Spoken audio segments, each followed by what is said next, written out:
que je mettrai en description en dessous de la vidéo, d'accord? Donc en fait, ça fait référence à ça. Et en fait, vous êtes tellement habitué, la souffrance est tellement devenue votre normalité que plus tard, quand vous rencontrez d'autres pervers narcissiques, ben voilà, vous vous en rendez pas compte. Cette personne qui devient de plus en plus contrôlante, qui critique tout le monde, qui se sent supérieure à tout le monde, ça aussi, c'est un des signes que vous devez savoir capter. Hein. Le pervers narcissique, de toute façon, il a des problèmes avec tout le monde, il a des conflits avec tout le monde et c'est toujours de la faute des autres. Étrangement, c'est quand même un peu étrange.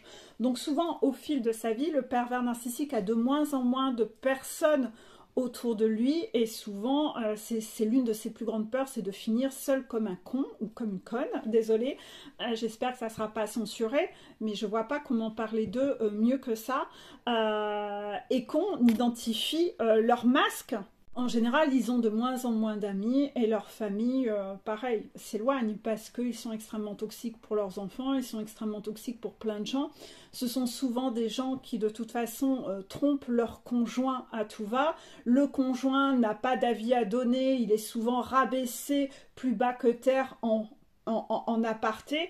Il est descendu, voilà, on le fait vraiment passer pour quelqu'un de vraiment nul, débile, il n'a pas d'avis à donner, etc. Donc, si le couple a déjà un certain âge, vous verrez que en général, le conjoint est complètement éteint parce que, ayant subi ça pendant des années, c'est là où il finit par trouver refuge dans l'alcool ou dans ce genre de choses pour réussir à calmer cette souffrance et voilà, il développe des addictions en fait. Donc en tout cas, il y a énormément de conflits, mais c'est toujours la faute des autres. Ouais, ouais. Et la brebis égarée dira ouais, non mais en fait, ces personnes, oh là là, j'en ai tellement subi, je suis trop gentille en fait, je me fais avoir. Ouais, je me fais avoir avec ses cornes de diable. C'est exactement ce serpent avec ses oreilles de lapin, là, cette image qui me fait toujours rire. Mais pour moi, c'est vraiment ça, quoi. La perverse narcissique brebis égarée, qui peut être un homme, hein, qui pleure tout le temps et qui fait croire que c'est une petite victime de la vie et qui est extrêmement toxique avec le cœur de pierre à l'intérieur et qui vous manipule avec son masque de je pleure, je pleure. Parce que quand je pleure, comme en général, ils sont chercher leurs victimes auprès de personnes très empathiques, et ben en fait, ils savent que pleurer, c'est quelque chose de très qui marche super bien en fait sur les personnes sensibles. Ben ouais, à chaque fois, ça marche du feu de Dieu et pour ça, vous les voyez comme de bon non, ça ferait pas mal à une mouche.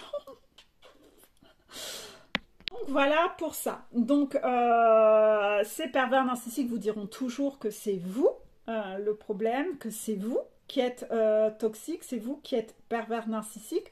Au fil du temps, vous n'allez plus, vous allez devenir complètement passif parce que en général, vous n'aimez pas le conflit.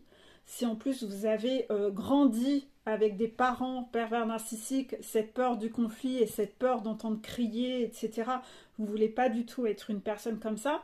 Vous avez été habitué à être très conciliant, à être très docile grâce à vos parents, dites-leur merci.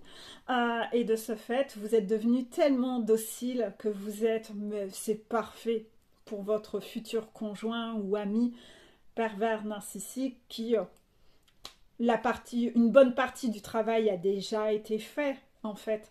Donc en fait, vous allez être docile avec eux aussi. Vous n'allez même pas capter que c'est pas normal la façon dont ils se comportent. Vous n'avez connu que ça. Il est aussi extrêmement courant que le pervers narcissique va donc dans sa quête à vous montrer que c'est vous le problème, peut chercher, et donc si vous avez même regardé les films autour de ça, ça ressort souvent dans les traits de caractère, parce que c'est souvent ça qui apparaît, c'est que cette personne va vous préconiser d'avoir un traitement. Bah oui, d'avoir un traitement, bah oui, la personne c'est votre bourreau, c'est elle qui vous rend comme ça hyper mal, mais elle va vous dire que bah oui, t'es vraiment pas bien. Donc elle va essayer de montrer qu'elle prend soin de vous, peut vous préconiser de prendre des traitements, d'accord, et va vous convaincre que vous avez réellement un problème. Donc le fait J'espère pour vous en plus que votre pervers narcissique ne travaille pas dans le médical, parce que si c'est lui en plus qui vous fait ses ordonnances et qui utilise son statut pour dire non mais moi je suis docteur, je le sais, je le vois bien, tu as un problème, je vais te donner une ordonnance, je vais te donner ça, ça, ça comme médicament, donc tout de quoi vous rendre encore plus docile, passif, etc.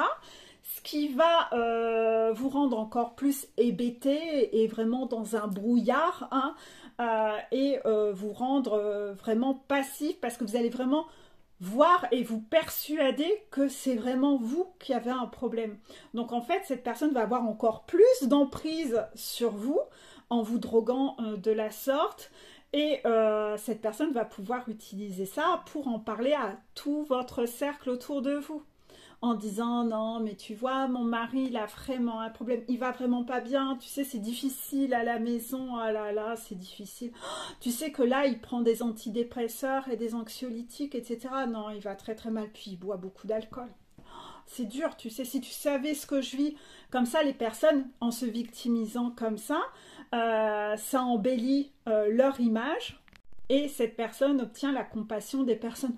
Oh là là ma pauvre chérie, oh, je savais pas, ça doit être dur chez toi, comme ça se voit pas du tout en soirée. Oh non, t'imagines même pas ce que je vis à la maison, c'est trop trop dur.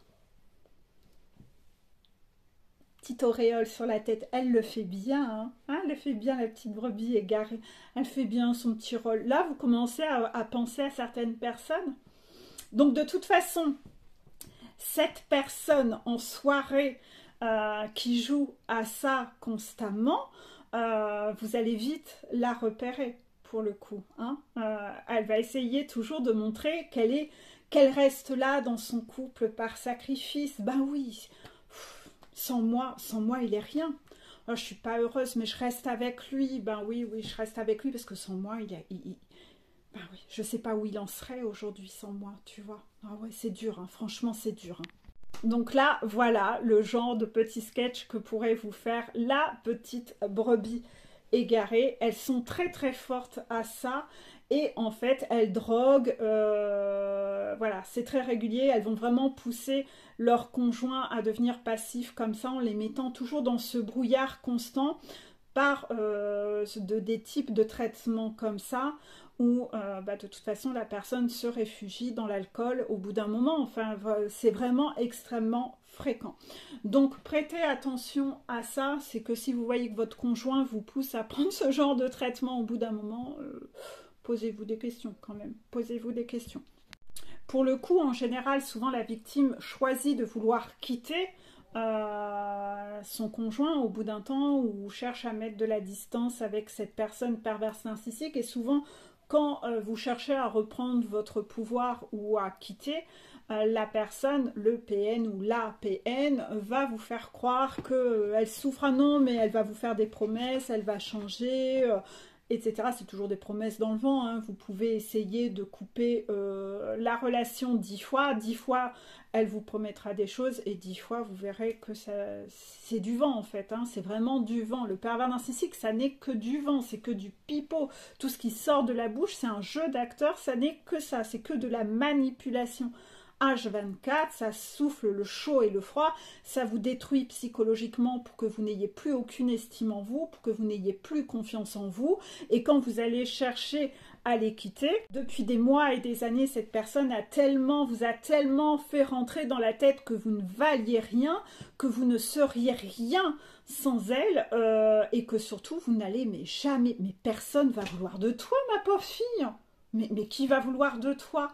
Dans l'un des exemples que j'ai eu en suivi, une dame était en voiture avec son mari et enfant derrière dans la voiture, et devant enfant, le mari a dit « Mais écoute, mais si tu me quittes, la seule chose qui me fait chier, c'est que je vais devoir prendre une femme de ménage et que ça va me faire des frais en plus. Tu me sers à rien. » Voilà comment parle le pervers narcissique, même devant les enfants.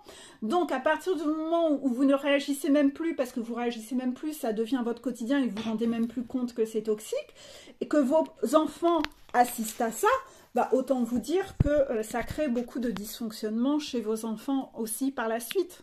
Faut pas se mentir, faut pas se leurrer, parce que l'enfant va avoir du mal à vous respecter, il va dupliquer, il va faire la même chose. Et puis en plus, cet enfant va croire que être en couple plus tard, c'est ça, c'est devoir s'écraser, c'est ça être en couple. Donc soit c'est une personne qui deviendra comme son parent tyrannique et qui rabaissera, humiliera son conjoint, parce que c'est comme ça. Dans la vie, il en faut un j'allais dire des grossièretés, je sais qu'il ne faut pas, il en faut un qui se fait avoir et l'autre qui a le dessus.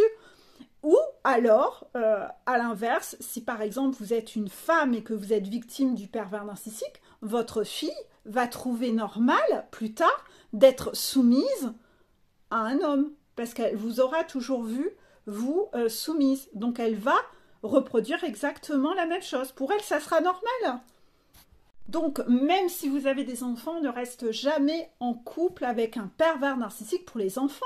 Vous ne faites que accentuer le problème de leur côté. Hein, parce que le jour où vous serez séparés et que vous aurez enfin quitté cette personne, au moins vos enfants seront en garde alternée entre deux domiciles et ils auront au moins le loisir de pouvoir vous voir autrement et non plus comme une serpillière. Et ils vont pouvoir avoir beaucoup plus de... Ah, comment dire? Je ne trouve pas mes mots. Mais ce que je veux dire, c'est qu'ils vont avoir une image de vous beaucoup plus positive en ne vous voyant plus soumis, plus respectueuse, parce que ça va être difficile pour eux de vous respecter en vous voyant accepter de subir ça. Pour eux, c'est injuste de vous voir vous laisser marcher sur les pieds et accepter tout ce que vous acceptez. Donc en fait, ne pensez pas qu'ils sont heureux, vos enfants, d'assister à ce spectacle au quotidien. Donc vous ne leur rendez absolument pas service, hein, absolument pas. Donc ils vont être beaucoup plus heureux de vous voir épanouis hors de ce domicile et reprendre votre pouvoir. Ils vont avoir beaucoup plus de respect envers vous après ça. Et puis surtout, ils vont avoir un autre schéma de couple. Donc ils vont être à même de pouvoir faire la part des choses et de pouvoir voir si vous refaites votre vie avec une autre personne, de pouvoir voir ce que c'est un couple normal. Parce que de toute façon, le conjoint que vous allez quitter et qui est pervers narcissique, quand il refera sa vie, ça sera toujours la même chose. Pas au début, parce qu'au début, il va faire son cinoche pour essayer d'avoir son emprise. Mais par la suite, ça sera toujours la même chose qui se reproduira. Donc au moins offrez à vos enfants l'opportunité de voir dans votre nouveau foyer que vous aurez ce que c'est vraiment une vraie relation de couple. Vous allez au contraire sauver vos enfants de ne pas croire que c'est ça la normalité. Ne leur faites pas ce cadeau, hein, parce que là c'est vraiment un cadeau empoisonné que de leur faire croire que ça c'est normal et qu'ils devront accepter soit d'être le bourreau, soit d'être la serpillière de quelqu'un dans leur vie en fait.